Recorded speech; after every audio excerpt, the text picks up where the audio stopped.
Investments CIO Scott Ladner, who's got about $12 billion in assets under management. Scott, with the S&P and the NASDAQ at fresh records, what hold does the Fed right now have over investors who seem to have no problem climbing the wall of war and Fed worries?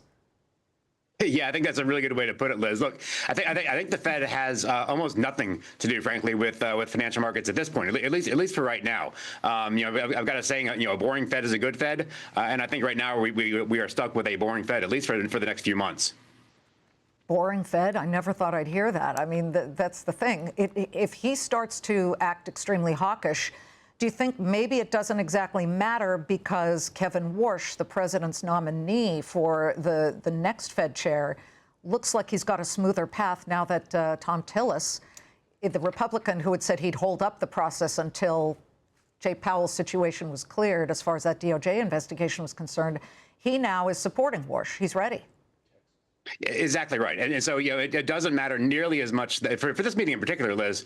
What Powell says and kind of how he characterizes inflation, how he characterizes the risks, because he is outgoing, and Warsh is going to get nominated, is going to get confirmed. This is going to be fairly imminent, and he's made his case pretty clear. His case for rate cuts rests upon AI, rests upon productivity gains, and the supply side sort of effects of that, which is a kind of a unique thing for a Fed chairman to do. The last one that really had to do this was Chairman Greenspan, and he fairly successfully navigated, sort of the productivity gains that we had in the late 90s. I think Warsh has learned something from that and is going to put it to use here in the next few years. I have to tell you, let's not count out earnings here. I was looking at some of the numbers. Granted, only about 28% of the S&P has reported. Again, this is going to be a huge week. That said, it looks like year over year, they've done a bang-up job of coming in better than expected. In fact, earnings per share up 26.4% year over year. That's profits. Revenue up 9.7% year over year. I mean, that looks really healthy. It's extremely healthy, and so this is what feels like a market that has really sort of taken off over the last month, which it has, coming off of the war lows.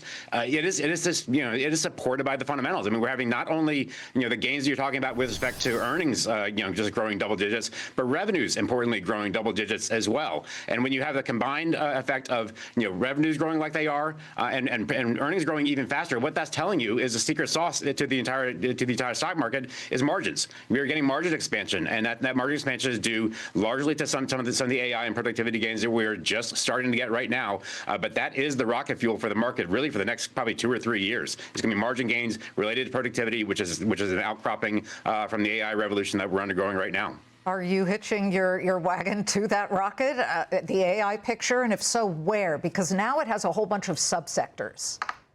It does, and so we are kind of coming into this place now, Liz, where we're going to have to start to differentiate between some of these different plays within the AI sector. We got a taste of that, frankly, in starting in October when the software kind of sector within technology really just took it on the chin, and the market sold basically all software stocks off really sharply because the thought was AI is going to make all of them irrelevant and all of them obsolete. But the fact of the matter is, that's not going to happen to all software companies, and so we're undergoing now in the software space sort of this differentiation. And the market's trying to figure out, which of these companies are going to be Borders and which of these companies are going to be Amazon. And they're starting to really figure that out and rewarding those companies that they think are going to be Amazon. So that's a healthy development, but it's a new one. And so, as we come to this sort of AI 2.0 investing place, it's going to be more of a differentiated sort of take. People are going to have to take, and investors are going to have to take to figure out, which of these companies, which of these subsectors are going to do really well. And right now, we think it's going to be, continue to be the semiconductors, going to continue to be the hyperscalers, the people that are spending money, essentially the enablers of AI rather than the users of AI right now. I think we're going to get into that users place. That's probably a second half of the year phenomenon.